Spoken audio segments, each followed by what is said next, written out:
जब बाजार में चीजें आसानी से नहीं मिली तो इन लोगों ने खुद ही उन्हें बनाने का फैसला कर लिया। लेकिन हैरानी की बात यह है कि जिस सामान से ये लोग निर्माण करते हैं वह पुराने जहाजों से निकाली गई भारी भरकम लोहे की एंकर चेन होती है। कारीगर सबसे पहले इन विशाल जंजीरों को काटकर छोटे छोटे टुकड़ों में अलग करते हैं। फिर उन्हें भट्ठी में डालकर लाल अंगारों जैसा गर्म किया जाता है। इसके बाद शुरू होती है असली कारीगरी। पेशावर की यह छोटी वर्कशॉप कबाड़ लोहे को दोबारा इस्तेमाल करके नई और मजबूत चीजों में बदल देती है। इससे एक तरफ स्थानीय लोगों को सस्ते और टिकाऊ सामान मिल जाते हैं, वहीं दूसरी तरफ 500 रुपए किलो में खरीदा गया कबाड़ लोहा कई गुना ज्यादा कीमत का बन जाता है। कम लागत में बनने वाले ये उत्पाद काफी मजबूत और किफायती होते हैं, इसलिए स्थानीय लोग इन्हें खूब पसंद करते हैं और वर्कशॉप के मालिक की भी अच्छी कमाई हो जाती है। काम की शुरुआत होती है लाल गर्म एंकर चेन को मशीन पर रखकर हथौड़े से सीधा और लंबा करने से।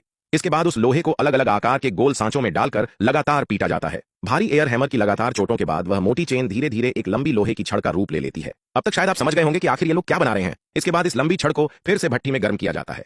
जब उसका एक सिरा पूरी तरह लाल हो जाता है तब शुरू होता है सबसे अहम काम। कारीगर उस गर्म हिस्से को उल्टा करके एक खास सांचे में फंसाते हैं और मशीन की मदद से लगातार दबाकर उसका सिरा चपटा कर देते हैं, जिससे वह गोल लोहे की प्लेट जैसा दिखाई देने लगता है। यह काम देखने में आसान लगता है, लेकिन असल में इसमें बहुत फुर्ती और ताकत की जरूरत पड़ती है, क्योंकि एक लोहे की छड़ का वजन कई दर्जन किलो होता है। इस प्रक्रिया के बाद उस वस्तु का मुख्य आकार तैयार हो जाता है, लेकिन अभी यह सिर्फ एक कच्चा ढांचा होता है।